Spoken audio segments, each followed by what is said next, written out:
Hello and welcome to the Balance CEO podcast. I'm your show host, Tennille Langdon, and I'm so happy that you are here and you are listening in to this amazing episode all about being sober curious. So I'm not technically sober now, but compared to what I used to drink, I barely touch alcohol. I might have the odd night out, the odd red wine, that sort of thing. But I used to have a really big problem with alcohol, and it's become very aware to me. And there's been a lot in my life of people that I can see that they're not an alcoholic. They don't have like this huge problem, but they do drink too much, and they're starting to really notice that it's affecting their life in lots of different other ways, which is how it began for me.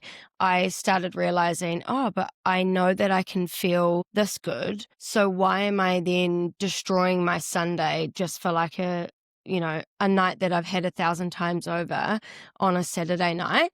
And that's where it all stemmed from, was like, how do I want to feel tomorrow? What do I want to do tomorrow? Is it worth it for me? Like, is it actually worth it to go and get on the piss, get on the drugs, get on whatever I wanted to do that night to jeopardize pretty much my next week? Because I would be fucked for so long. Like, it would take me days to recover from, the amount of booze and drugs and everything that I was taking. So my life was just on this like hamster wheel of, I get really good and then like I'm just going to destroy it with alcohol. Okay, I get really good and then I'm just going to destroy it with alcohol, because I thought that, I thought all of these things were going to come from a night out. I was looking for something, and I thought that the drugs and alcohol were going to give me that. And then I started realizing that maybe they don't actually, and maybe there are things outside of that are going to give me more joy and more pleasure and more fulfillment and all the things. And when you're stuck in it, it's fucking hard. It's really hard to try and think what a life is even like without alcohol. I honestly remember thinking, what do people do with their lives? What do people do if they're not on a bender, on a weekend? Like, I love this life. This is so fun. What do people do? I love it loved it in the moment. Definitely didn't love it the next day. But I used to think, wonder what other people are doing now. I'm high, I'm drunk. Other people like, at soccer or at the markets, or like, what are they doing? It was fucked up. Like, when you're in that world, you just don't realize that there is this whole other life that you can be living that gives you so much more joy and so much more fulfillment. So just bringing this conversation to you all to kind of explain how it happened for me, and hopefully give you some little pointers and some tips and what helped me along the way, and like where I'm at now. Because wow, I never, ever thought that I would live a life where alcohol didn't have this like hold or this strain over me. Anything that would happen, like if we were celebrating, if I was upset, if I was tired, like whatever, alcohol was always involved a lot. I've had alcohol sitting in my cupboard for a year and I haven't touched it. It's just amazing to look back and think, how did I even get from there to here, and how fucking grateful I am that I did get to here. So the first step number one, is becoming aware that there's a problem. So even though, you might not consider yourself to be an alcoholic, most people who don't consider themselves an alcoholic are an alcoholic. And I'm not saying that you are, but drinking a bottle of wine every night, or even every second night, that's a problem. Our society has just told us different. Society has told us that, a few beers every night's okay. Bottle of wine every night, yes, sweet as, that's normal. It's not fucking normal. Our bodies should not be consuming that amount of alcohol. We do not need that amount of alcohol. If we are drinking that much, it does mean that we are trying to escape our reality in some way, shape, or form. We're trying to not feel what our life is giving us. So that is a problem. So the first step is just becoming aware of that is there. Noticing, okay, maybe I do have a problem, even though I'm not like this full-blown alcoholic. That is an issue. Maybe you just have a few drinks on the weekend and you're over it and you don't want to feel like shit anymore. Like, that's cool. That's you being sober curious. If you're here, you're probably sober curious, which I praise you for being here, because this is exactly how my journey started. I started listening to podcasts. I started one in particular, which I will mention later on. I started listening to the science behind what alcohol is actually doing to my body. Next step, you want to become more mindful. So thinking, do I want to have this drink tonight or this bottle of wine or whatever it is, or do I actually want to get some stuff done tomorrow? What is more important to me? So your priorities have got to be weighed up here. Am I prioritizing getting drunk tonight for the joy of tomorrow? Do I want to have, a really small amount of joy and fun and take away tomorrow and the next day and maybe the next day's fun? So it's just giving yourself the option. Maybe tonight I'm going to have one glass of wine and then have a non-alcoholic glass of wine instead. Or maybe you are going to swap out the alcohol for the non-alcoholic. It's just starting to look at your options, just getting a little bit more curious in your life as to maybe you stop Monday to Friday, no more drinks Monday to Friday, and then you leave it for the weekend. For me, I'm all or nothing. I had to go cold turkey. So I said my 30th birthday celebration was going to be the last time that I drank. It was a massive joint birthday party, lots of drugs, lots of alcohol, and I knew that I had to put a date. It had to be like, this is the date that I'm going to stop. I didn't know how long I was going to stop for. I thought at least a year, potentially forever. I wasn't sure. I just knew that I had to give up alcohol, and I didn't drink for a year post that.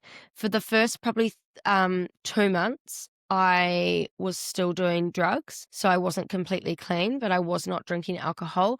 And then after that, I went completely clean after my separation off everything, and never felt better. Although it was hard to go through a separation when you have no vices. There was none, no nicotine, no alcohol, no drugs. It meant that I had to sit in some really hard shit, but I'm so thankful now that I did that. So yeah, I set the date and I didn't drink for a year, and I didn't actually have any intention to really drink again. I was overseas with my sister and we were out at this amazing 3-story, just the most incredible restaurant bar. It was so freaking cool. And she was like, the waiter came over and said, we have this deal where you can go from, they had a tequila bar, whiskey bar, gin bar, rum bar, and it was $30 each, and you could go and drink your heart out for 2 hours sort of thing. Not that I was like, oh, yeah, I want to get fucked up. But my sister was like, come on, let's just have a few drinks. I won't tell anybody. And I was like, nah, if I'm having a drink, I'm not going to hide it. No, that's not the point of it. And I was on holiday, first proper holiday in years and years and years. And I was like, fuck it. It just felt right.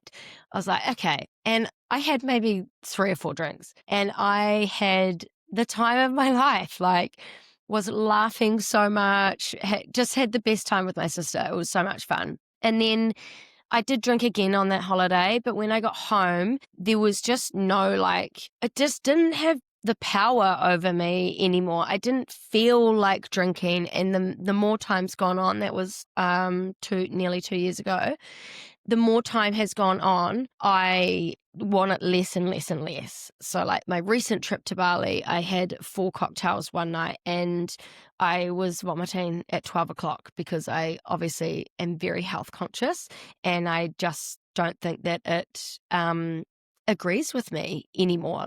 I'm going to a concert next month. I'm going to have a couple of cocktails before. I'm not going to drink at the concert. That's just a boundary that I've put in, that I just don't want to. I don't feel the need to anymore. But to go from where I was to where I am now is just crazy. But I had to give it up. I had to give it up for a decent amount of time. And I see people, I'm going to go 30 days or I'm going to go 3 months. In my personal opinion, it's just not long enough to give yourself that real separation from the alcohol and the environment. And for me, it was quite easy because I had, it wasn't hard. It honestly wasn't. I had removed myself from an environment and from people where it was around me. So I didn't have that, like, struggle of coming home every night and my partner's drinking or going out with friends and they're all on the piss. Or like, I kind of hibernated myself for quite some time and I didn't feel like being around alcohol. And even when I was, Christmas time was pretty hard. That was nearly a year. That was like 8 or 9 months that I'd been sober, but it was still quite hard. Now it just doesn't have the power over me anymore. So a massive, massive, massive game changer for me and wanting to give up before I'd even, like, just when I was thinking about it, was the Huberman Lab podcast. There is a podcast on there all about what alcohol is actually doing to your body and your brain. And then I also started listening to Sober Awkward. It's called, this podcast called Sober Awkward, and it is fucking hilarious. Like, she is just so funny. She was just a boozer, got sober. She's funny as, started a podcast, and like, if it's so lighthearted and it's such a cool way to like look at going sober, and they just give you some really, really cool tips as to, like, if you're going out or when you're feeling like this or feeling like that, but they're all funny. So it kind of lightens the mood a bit. I would highly recommend that if going sober is something that you are interested in, or like really cutting back, I would highly recommend going and listening to Sober Awkward and the Dr. Huberman, or Huberman Lab, I think it's called. Like, you need to train your brain to know how bad alcohol is. And like, I have a watch called a Whoop. It's not a watch. So it monitors everything. So if I have one glass of red wine, I can see on my stats how much it affects me. And it is fucking wild. Like, you think that one glass of red wine helps you go to sleep. It's simply not true. Your heart rate goes up. You don't go into a deep sleep. You get barely any REM sleep. You're just sitting. You might go to sleep easier, but you're sitting in this really light sleep all night. So you're not dreaming. I talk about the quality of sleep so much on here, and that is not great quality of sleep at all after a glass of red wine. So again, I have to choose, like, what's more important to me? Do I want to get a good night's sleep, or do I want to have this glass of wine? Majority of the time now, it's that I want to get a better sleep because that's really fucking important to me. And then you want to choose some new and exciting things to do. So I know it feels like you're missing out on something, and it does kind of feel like that at the start, like you get that kind of FOMO, but honestly, you are not.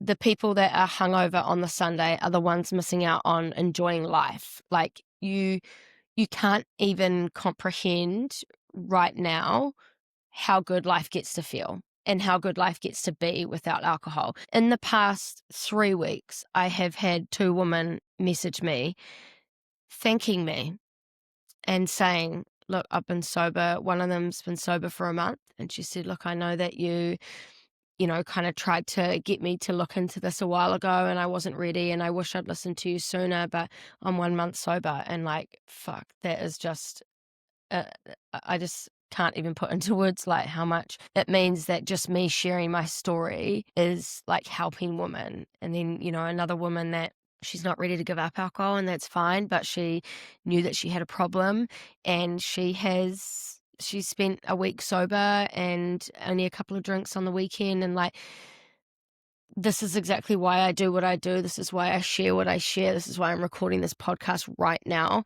in the hopes that it's going to inspire just one person. Like, honestly, inspire one person to try and go sober.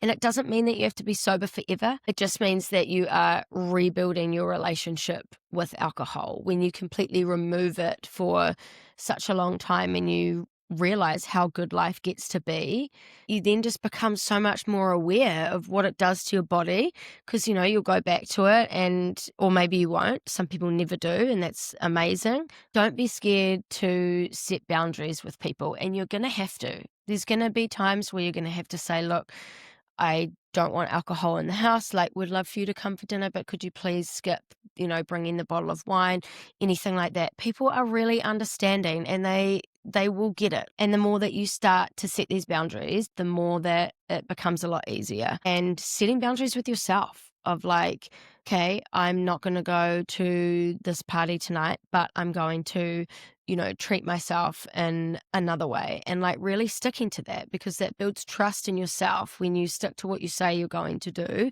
with your mind and your body, it builds more trust, and then you feel more liberated, and you feel more free, and you feel more powerful in yourself. So I just wanted to end by saying, you honestly have no idea how good it gets to be on the other side, whether you decide to cut back, whether you decide to go completely sober, whether you never drink again.